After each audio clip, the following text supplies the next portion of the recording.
Again, so ngayong hapon, ang ating topic ay, since ang ating series ngayong quarter ay Season of Transformation. Naalala nyo ba yung title ni Pastor Jerry nung last time? From Zero to Sorrow. Okay, medyo hawig yung title ko doon. Akin naman, binigyan ko ng acronym, Zero to H. Alam niyo ibig sabihin ng Zero to H? Ayan. Hindi, kuya, gawin mo 2. Ay, nakalimutan ko sabihin. Number 2. Hindi ko na-communicate eh. From zero to hero. Yan, di ba? Mas okay, di ba? Sabay ganun. Kasi ang title kanina ni ate, ang title mo mami kanina? From loser to winner. O, nakarinig na ba kayo, o minsan nasabihan kayo, loser, di ba? Sa movie ko lang napapanood yan eh. At minsan yung anak ko, narinig kong ganyan, sinasabihan yung kapatid niya, loser. Pero actually, hindi magandang ano yun, ano? Magandang pagsasabi sa kapwa. Ginagawa lang natin yung title kasi we're saying na from loser, we become winners and from zero, we become heroes. So hindi naman tayo yung heroes na parang national hero o talagang big-time hero. Pero in our own little way, we can be heroes doon sa community, sa school, sa marketplace na ginagawa natin. So ang ating series is Season of Transformation. So sabi sa Ecclesiastes 3, verse 1, NIV version, there is a time for everything and a season for every activity under the heavens. Meron daw panahon sa lahat ng bagay, sa iba-ibang bahay. A time to be born, a time to die, a time to kill, a time to make love, a time to make war, a time to everything. Sa lahat ng panahon merong oras. Hindi laging panahon ng gera. Hindi laging nanganganak ang tao. Kasi kung laging nanganganak, walang namamatay, ang dami na natin Pilipino dito sa mundo. No? Imagine, ang sabi nga sa statistics, 100 million na ang Pilipino. Buong mundo ba yun o Pilipinas lang? Buong mundo, no? Registered, Registered Filipinos. Meron pang mga unregistered. I'm sure meron yan. Okay? So, there is a time for everything. And we believe na merong season din ang transformation. So, minsan sa buhay natin, parang gustong-gusto mo na magkaroon ng transformation. Gustong-gusto mo na magkaroon ng pagbabago sa buhay mo. Pero para bang yung pagbabago na yon ay hindi mo marating, hindi mo maabot. Okay? And we believe that this is the time for transformation. Sinong gusto ng transformation dito? Okay? Di ba, naalala niyo yung butterfly? Kaya bago naman niya naging butterfly, anong pinagdaanan niya na proseso? Naging ano muna yan? Pupa? Pupa ba tawag doon? Yung higad, hindi ba? O bago maging higad, syempre, parang itlog muna yan, tapos naging ganun, cocoon, tapos nung lumabas siya, naging higad. So yung iba sa atin, nasa higad stage pa. Okay? Di naman katabi mukhang higad. Hindi naman. Ano lang, nasa higad stage. Ibig sabihin, hindi pa talaga full-blown yung maturity. At pag dumating yung time, di ba minsan meron kayo nakikita siguro, yung medyo matanda na, no? Or siguro yung mga classmate nyo, no, na nung parang nung bata, ang pangit-pangit, di ba? Yung parang pag nakita mo, walang kapag-asa. Pero nung makita mo after mga ilang years, wow, biglang gumwapo, biglang gumanda. No, probably kasi nung una, higad pa lang sila. O cocoon, ano? So ngayon, medyo naging butterfly na sila. Pero yun ay ano lamang, parang inahalin tulad lang natin. Ano? So minsan kasi sa buhay natin, nasa ganong stage pa lang tayo, nasa higad stage, cocoon stage. At darating yung time na pag ikaw ay mature na, magiging full-blown paniki ka. Hindi. Butterfly. Okay? Ay, di ba ang butterfly, iba-iba. No? Pag nakakita kayo ng butterfly, iba-iba ang itsura niya. Iba-iba yung beauty na nakikreate doon sa kanyang mga pakpak. And hindi ko lang alam kung totoo yun. Pag hinawakan mo daw ang butterfly, verify nyo nga ito. Pag hinawakan mo daw yung butterfly, tapos ginano mo sa mata yung mabubulag ka. Tama ba ako? O haka-haka lang yun? Hindi ko rin alam kasi hindi ko pa siya ginawa. No? Pero, yun all of us nag-undergo dun sa season ng transformation. Maaaring yung iba sa atin, hindi pa talaga full-blown yung maturity or sa physical appearance, sa character, sa attitude, dun sa career na meron ka, sa personality na meron ka, maaaring hindi pa full-blown. Kasi nga, nandun ka pa sa higad stage. Ang sagwa lang pakinggan, higad stage. Pero at least, tayo ay, ang end result natin is to become a butterfly. Okay? So butterfly to caterpillar daw is not Kumbaga, hindi change a butterfly is a transformation, not a better caterpillar. Okay? Pag parang sinasabi siya, better, yung butterfly, better version ng caterpillar yan. Hindi raw ganoon. Ang butterfly daw is a transformation kasi totally nag-iba. Okay? So some of us, nag-undergo tayo dun sa transformation na later on, in a few years' time or in a month's time, makikita natin talaga yung total transformation sa character, sa spiritual maturity, at sa ibang aspeto ng buhay natin. Merong isang verse sa Bible, Romans 12:1-2, the Message version. Sabi dito, so here's what I want you to do, God helping you. Take your everyday ordinary life, your sleeping, eating, going to work, and walking around life, and place it before God as an offering. Embracing what God does for you is the best thing you can do for Him. Don't become so well adjusted to your culture that you fit into it without even thinking. Instead, fix your attention on God. You'll be changed from the inside out. Now take note of that. You'll be changed from the inside out. Readily recognize what He wants from you and quickly respond to it. Unlike the culture around you, always dragging you down to its level of immaturity, God brings the best out of you. Develops well-formed maturity in you. Okay, napansin niyo yung last? God brings the best out of you, develops well-formed maturity in you. So in short, ang biblical transformation is bringing out the best in us. God bringing out the best in us. Sabi mo sa katabi mo, God is bringing out the best in you. Sige, pili ka ng kapartner. Isa-isa lang. Sabi mo sa katabi mo, God is bringing out the best in you. Yan. So, ibig sabihin, kung ano yung characteristic na meron tayo, kung ano yung character na meron tayo, yung attitude na meron tayo, hindi pa talaga yan yung best in us. Meron pang ibubuga. Higad nga di ba? Meron pa siyang ilalabas. Meron pa tayong ikakabait. Meron pa tayong ikakagaling. Meron pa tayong ibubuga sa school, sa work, or us na being a husband or a spouse. Meron pa tayong ibubuga as a parent. Meron pang best na lalabas sa atin as a person. Naniniwala ba kayo doon? O ganyan na ang gusto ninyo? Yung kung anong nandyan na kayo ngayon, gusto nyo na hanggang mamatay, ganyan kayo. Ayaw nyo pa, di ba? All of us wants to become a better person. Hindi nga lang, sabi nga, hindi nga lang better person, kundi talagang total transformation. Okay? So we become totally transformed to impact yung ating studies, yung school, or yung workplace na ginagalawan natin. And minsan, we become totally transformed on the way we handle yung ating finances. Dati kuripot ka, ngayon, generous ka na. Huwag naman talagang galante, no? Kundi generous ka na, nagbibigay ka na for a cause. Dati ikaw ay, kumbaga, ikaw nga masungit. Or parang legalistic minsan, ano? Ang taray mo, hindi ka makante. Matingnan ka lang, galit ka na. Lalo na pag kung babae, tas lalaki tumitingin sa'yo, di ba? Titingin mo dyan. Di ba? Crush ka nga Pasalamat ka nga, may tumitingin sa'yo. Sabay ganun, ano? Yung iba nga, gusto nga silang tingnan, ayaw tingnan. Tingnan mo naman ako. Di ba? Kinakanta pa nga, hoy, lumapit ka. Di ba? Pero ikaw nga tinitingnan ka na nga, hindi mo pa ma-appreciate. Nagtataray ka pa. Ano ba naman yan, te? Okay, so transformation is synonymous to change. So pag pinag-usapan natin ng transformation, medyo related yan sa change. Pero ang pinagkaiba ng change sa transformation is this. Change talks about the past, transformation talks about the future. Di ba? Pag sinabi mong transformation, yung future pa. Pag change, meron ng existing, babaguhin mo. Okay? Pero yung transformation, wala pa, magkakaroon.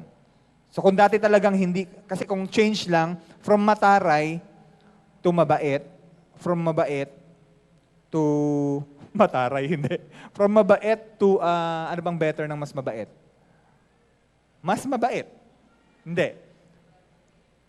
Hindi, kung mabait ka, kasi meron kasi mga mababait na hindi tumutulong sa kapwa. Alam niyo ba yon? Di ba? Mabait ka lang, pero wala silang passion to help yung other people. Wala silang ganong no? Pero from dati, mataray ka, galit ka sa mga taong marurumi, And then, binago ka ng Lord, change eh. Naging mabait ka. Medyo na-embrace mo na sila. Pero yung transformation, ayun pala, ganun, no? So, from dati, nandidiri ka sa sa mga maruruming tao. Well, I'm not saying na mag-embrace kayo ng maruruming tao, no? Pero kasi there will come a time na mayroong mga darating talaga na ganyang tao sa buhay natin, eh. So, from mataray, madidiriin, bumait, tapos yung total transformation talaga, natutunan mo na silang, marunong ka nang makihalubilo, marunong ka mag-embrace. Kaya mo na silang i-embrace, kaya mo na silang pakisamahan. So, yun talagang total transformation. Yung dating wala sa'yo, nagkaroon. So, kumbaga, transformation talks about the future. Change fixes the past, transformation creates the future. Okay. And ang sabi nga, transformation starts in the mind. So kung naka-attend kayo ng encounter, hindi ba? Meron tayong diniscuss doon, isang topic. If I change, everything changes. Doon sa encounter sa Mandog, Davao, kasi galing kami for your info, galing kami ng Davao since Wednesday. At yun nga, na-share ni Ate Lynn, pagkaganda-gandang experience, naiwanan kami ng eroplano. Napagsaraduhan kami ng gate. A few minutes late lang, tapos hindi na kami pinapasok. Hindi rin kasi kami nakapag-web check-in. Talagang nakaka-bad trip. Nakakasama ng loob eh. 14,000. Buti sana kung 5,000 lang yun, pero 14,000. Nagamit naman namin yung ticket pabalik. Okay, pero ang mahal. Sana pinambili na lang ng ibang gamit. Pero mabuti ang Lord na ibalik naman yung investment na yun. Sabay ganun. So, tawag dito, doon sa encounter sa Mandog, nung tinanong ko ano yung mga, parang what have you learned so far doon sa encounter, ang sagot ng karamihan doon, if I change, everything changes. Yun yung favorite topic nila. Talaga naman kasi na pag tayo ay nagbago, yung nakita sa atin yung transformation ng ating mga magulang, ng ating mga kapatid, kasama sa school, kasama sa trabaho, later on sila ay magtatanong, ano bang meron sa'yo, kuya? Bakit bigla ka nagbago? Dati, green joker ka. Ngayon, white joker na. O di ka, joker na lang. Wala nang halong green. Dati, palamura ka. Pag nagagalit ka, matuwa man o matuwa o magalit, may kasamang mura. As ang post mo sa salita, mura, parang yung tsuhin ko eh. Tuwing magkukwento eh, laging mayroong capital P. No? Sabi ng mga tita ko, Delio po, nabanggit niya yung pangalan. Hindi naman kilala no? Hindi niya naman kilala to. Bawasan mo naman yung pagmumura mo. Tayo-tayo lang magkakasama dito. Ganun na naman. No? Umaga, sinabihan mo na, ganun ulit yung sinasabi niya. No? So, there will come a time, mapapansin ng mga people around you na nagbago ka. Or hindi lang basta nagbago, total transformation. Alam niyo, si Kuya Ramil, dati rin kasi akong palamura, no? At sa katunayan, sa sobrang galing ko magmura, nag-iimbento na ako.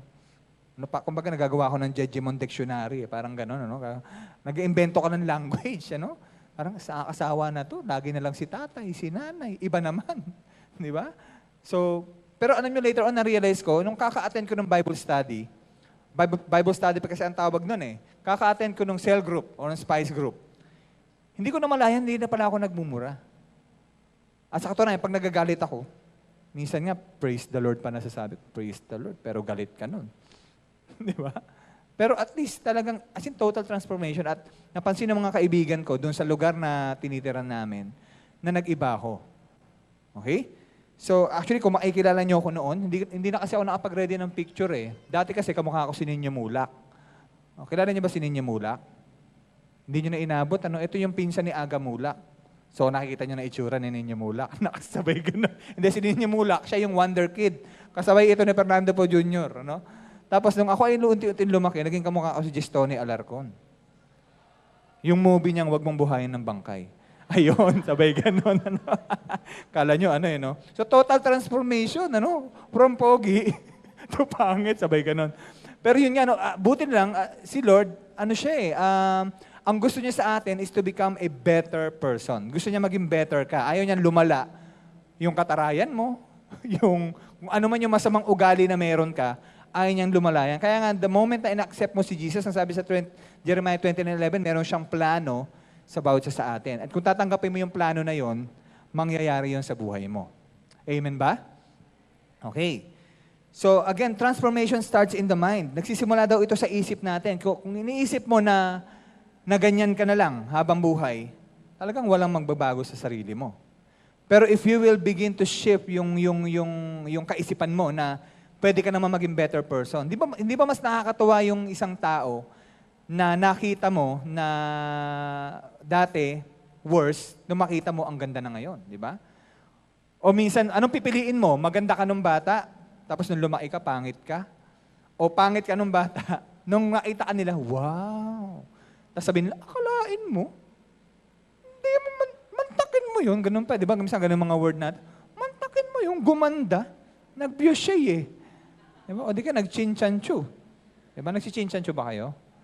Kasi ako nag-chinchanchu ako nung bata eh. Sabay ganun. Ano yan, mas mura yan sa beauty, ano? So, di ba, mas magandang painggan, mas nakakatuwa, kumbaga mas nakakawala ng inferiority complex na kung dati, ulikba ka, ano, ulikba ka, from ulikba, naging ano ka na, naging talagang tisay. Di ba? Total transformation yun, ano? Tapos matatanong mo lang, anong ginamit mo, te? Di ba? Or in dati, ang baduy-baduy mo, lahat ng isuot mo talagang wala sa terno, no, naka-long sleeve. Although ngayon, medyo uso na ngayon yun eh. Yung naka-long sleeve tapos naka-sneakers. Pero noon kasi, bukod sa pangit yung mga cut nun damit, ano, parang pag pinagsama mo yung long sleeve tsaka rubber shoes, parang ano eh, ang baduy tingnan, ano, akala mo galing pumorma. No? By the way, sa inyong kaalaman, bago po itong aking sapatos, violet, nabili ko po yung mura. 600 lang. Sabi ganun. Endorser. So, ibig sabihin, ano eh, sa season ng buhay natin, meron talagang ganun. Kung titingnan mo yung picture mo noon, di ba? Parang buti na lang. Nagbabago ang panahon, di ba? Parang, kaya nga pag tinag ka sa picture, ng lumang picture mo, nagmamadali ka mag-internet. Uy, pakiantag naman niya. Di ka, re-remove mo. Kung 10 yung picture, 10 yung iaantag mo, eh mabagal pa internet mo. Di ba? Di ba may commercial sa Globe nung ganyan? Yung parang this oras ng gabi, tinag siya, nakita niya. Tapos hanap siya internet, wala siya makita. Inantag lang niya yung ano niya, yung picture niya. So minsan ganun tayo ka-conscious sa itsura natin. Okay? So mas maganda talaga na from ano, sabi nga ni Mother Tess, ano yung meron siyang binanggit last time eh. Mas magandang pangit ka nung bata. Something like that. Parang ganun ano. Mas magandang pangit ka nung bata, tapos ikaw tumanda, mas naging better version ka. Okay? Tingnan mo yung katabi mo kung naging better ba. Sige, wag ka mahiya. Okay, so saan natin dadalhin itong transformation na ito? Season of transformation eh. Dadalhin natin itong transformation na ito sa school. Sa school na pinagtatrabahuhan nyo. Sa school na pinag-aaralan ninyo. Sa TCU, sa PUP, sa Arcadio, sa Ramon Pascual, Bagong Bayan Elementary School, Bagong Tanyag Elementary School. Doon mo dadalhin yung transformation na yon. And pag sinabi natin transformation o yung transformational change, nagkakaroon ka ng impact sa buhay ng ibang tao. Hindi lang basta mapaganda mo yung itsura mo, no? Papasok ka ng, gumanda ako, attend ka naman ng church. Di ba? Hindi lang ganun. Ang ipapakita mo sa kanila, nagbago ka. Remember yung mga naging heroes natin, meron silang transformation na ginawa para sa bayan eh. Nagkaroon sila ng malaking impact sa bayan natin. Noong una, hindi siya napansin. Pero nung later on, napansin siya ng mga tao around them, like si Jose Rizal, di ba? Sila Andres Bonifacio, at yung iba pa nating bayani. Napansin sila at sila ay naging hero. In their own little way, ay naman talaga nila maging bayani. Hindi pa naman talaga sikat ang ano nun eh, yung mga bayabayani na term, ano? Pero ginawa lang nila yung dapat nilang gawin dahil yun ang tingin nila na right, which is the right thing to do. So sa atin, meron tayong mandate kay Jesus eh.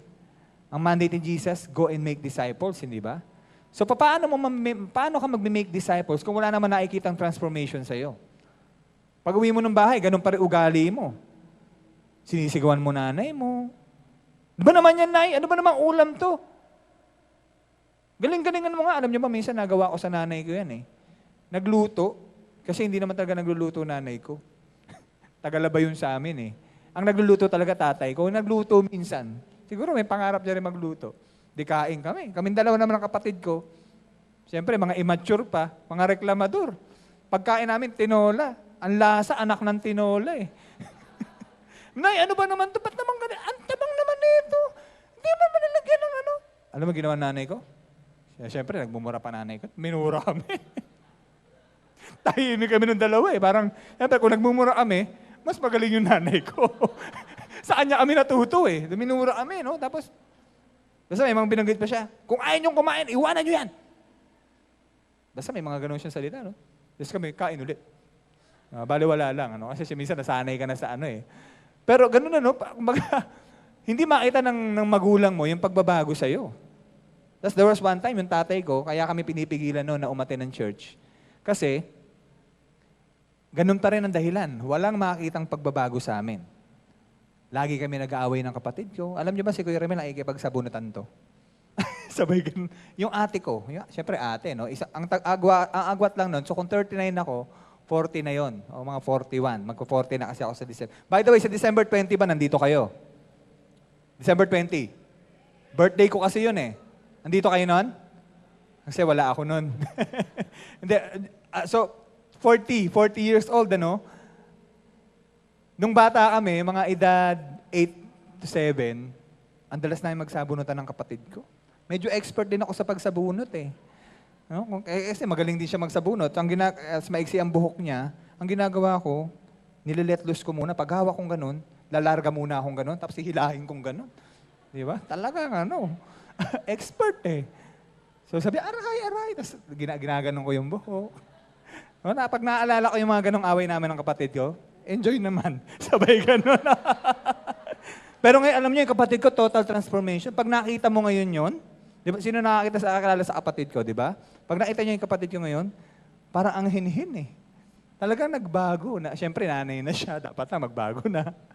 Pero yun nga, hindi makita ng parents namin yung pagbabago sa amin. Kaya sabi niya, atin ka dyan sa All for Christ. Ganyan pa rin ang ugali mo. So, kailangan magkaroon ng transformation sa buhay natin. So we are to bring transformation sa marketplace. So kung nagtatrabaho ka, baka naman ikaw yung empleyadong hindi naman siguro ghost employee, pero ikaw yung isa sa mga empleyado na tatamad-tamad. Excited ka lang pag sahod. Pag Monday, talagang tinatamad kang pumasok. No? Or dun sa barangay ninyo, sa barangay Tanyag, sa barangay Sitio de Asis, sa kung saan man kayo nakatira, no? Kailangan makita sa atin na totally na-transform tayo. Hindi man nila tanongin, hindi mo man sabihin sa kanila na, uy, nagbago na ako. No? Yung bang sa tingin pa lang nila, nakita na nila yung pagbabago sa'yo. Kumbaga, we become light doon sa darkness. And then, pag nagbago yung ating family, nagbago yung ating barangay, magbabago yung ating city. Okay? Meron tayong pangarap dito sa G12, yung national transformation. Ang end goal nitong ating pagdi-disciple, isa sa mga resulta na gusto natin makita, mabago ang bansa natin. Pero paano natin sila ma-reach out kung hindi naman nila nakikita sa atin yung changes? Bawa, di ba may bagong road rage ngayon, yung Maserati driver, tsaka yung si Adriatico, di ba? Kung ma-reach out lang natin itong mga taong ito, di sana magkakaroon tayo ng better Philippines. Hindi na sana tayo nag-abroad para magtrabaho, kundi mag-abroad lang tayo para mamasyal. Sinong gusto mamasyal sa abroad? Di ba? Ako ayoko magtrabaho. Siguro mag-work lang mga 2 weeks, meeting, mga ganyan. Pero yung 1 year, 2 years, nakakalungkot yun, ano? Okay, anong mga nagiging involved pag nagkakaroon ng transformation?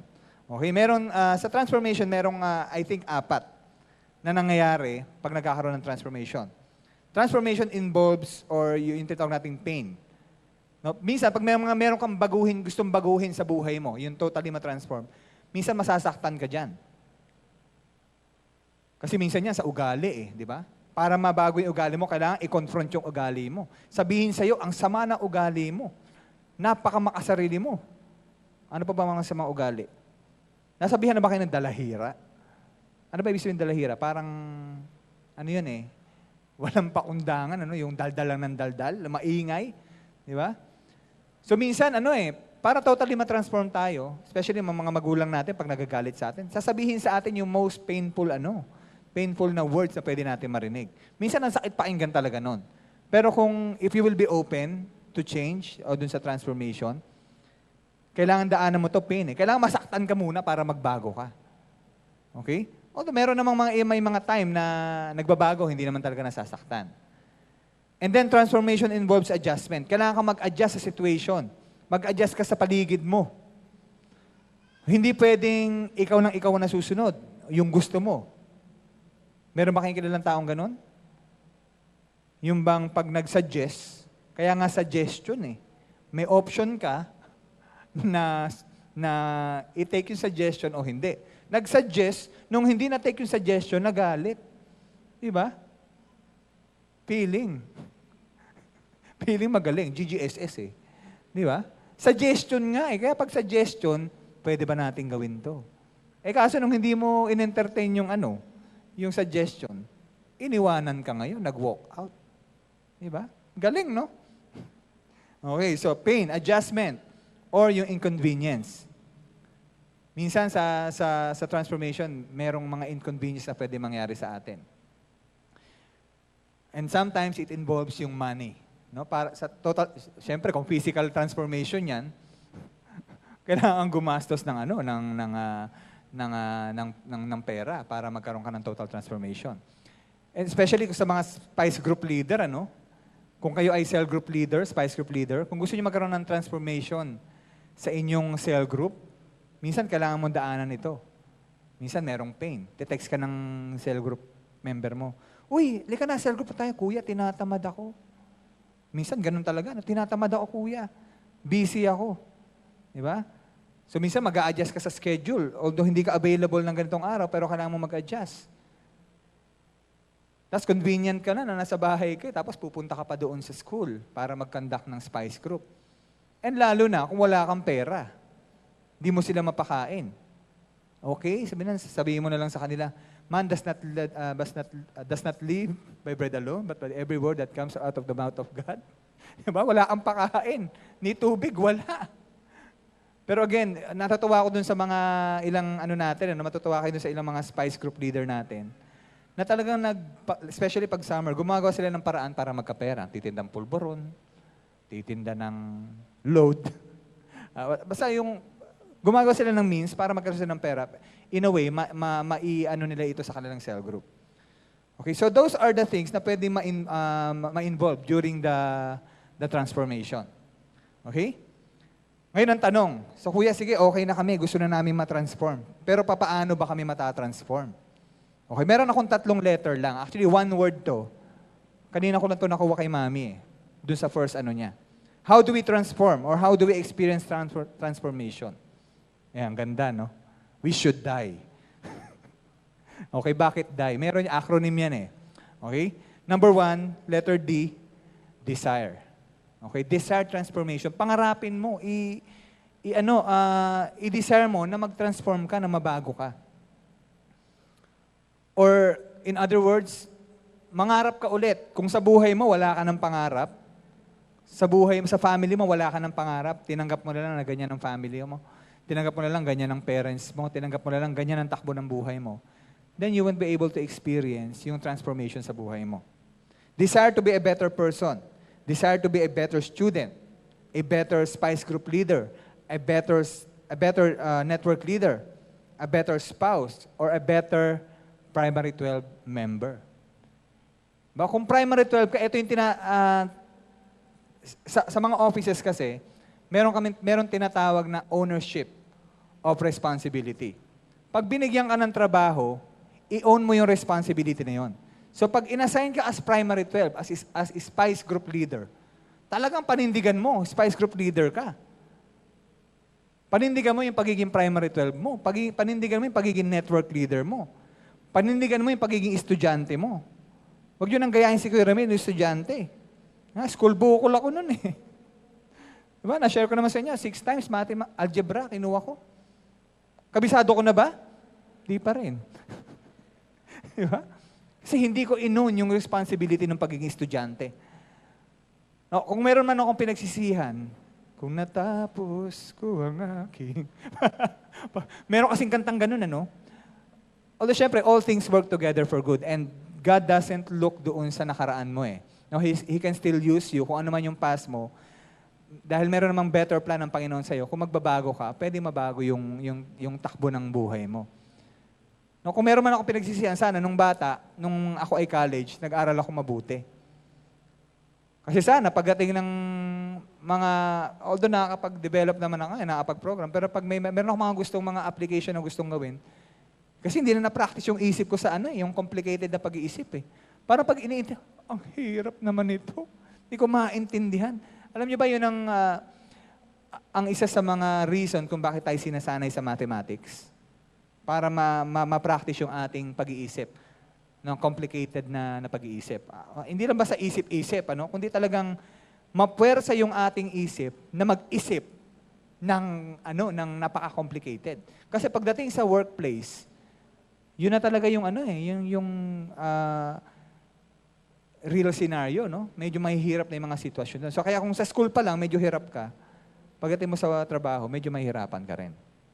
So that's why we encourage you to excel sa inyong grades, So desire to be a better person, desire to be a better primary 12 member. Mag-cell group ka naman, kuya. Spice group ka. I-meet mo naman yung 12 mo. And mag-aspire tayo na mas maging better yung ating pag-handle sa ating mga disciples. Amen ba? So number 1, desire. Desire transformation. Number 2, letter I, initiate transformation. So hindi pwedeng desire ka lang ng desire. Wala ka namang gagawin. Ika nga, di ba? Nasa Diyos ang awa, nasa tao ang gawa. So nangarap ka na gusto mo ma-transform yung community na ginagalawan mo, yung workplace na pinagtatrabahuhan mo, kumilos ka ngayon. Sa papaanong paraan? Invitein mo yung mga kasama mo sa Spice Group. Invitein mo yung mga kasama mo sa trabaho na umattend ng Forerunners. So meron kang pagkilos na dapat na gagawin. Sa buhay mo, gusto mong magkaroon ng transformation sa finances? Mag-ipon ka. Siyempre, unahin mo muna si Lord. Give your tithes and your offering. And then save. Simulan mo na mag-ipon.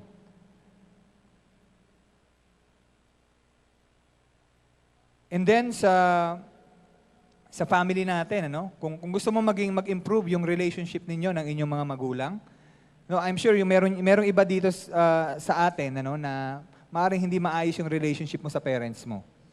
'Di ba? Parang pag nakakita ka ng ibang mga magulang, parang minsan pinapangarap mo, sana yun na lang ang parents ko. Diba? Sana yun na lang kapatid ko. Naisip ko na rin yan eh. Pero ang sagot hindi na pwede mangyari yun. At kung yung family na binigay sa'yo ng Panginoon, hindi man yan perfect, diyan ka nang galing. Yan ang kaloob ng Panginoon sa'yo. So, better love the family na meron ka. Kasi nag-iisa lang yan. Hindi na yan pwedeng palitan. Pwede ka magpaampon, pero hindi mo naman talaga sila sariling dugo. Parang sana pinanganak na lang ako sa mayaman na pamilya. Naisip ko na yun nung bata. Di ba remember nung kinukwento ko one time, doon sa lugar namin sa Facundo, ang tawag sa akin, Ramil Mahirap. Kasi merong isa Ramil, mayaman. Tapos talagang mayaman. During that time, mayaman Kasi pag nakita mo, nakakotse yung tatay, tapos may sarili siyang kwarto. Tapos naman yung kwarto niya, bahay na namin. Diba? Tapos, pag maglalaro kami noon, although mabait naman siya, andun lang kami sa labas, nakikinood ng TV, nandun sa rehas, Voltes 5 ang palabas, mga Voltron, mga ganun, si He-Man. So, minsan para maisip mo, sana pala pinanganak na lang ako sa pamilya na maalwan. Hindi na siguro mayaman, pero maalwan. Di sana hindi na ako nag-uulam ng tuyo. Pero masarap din naman ng tuyo, di ba? Ako gusto ko tuyo eh.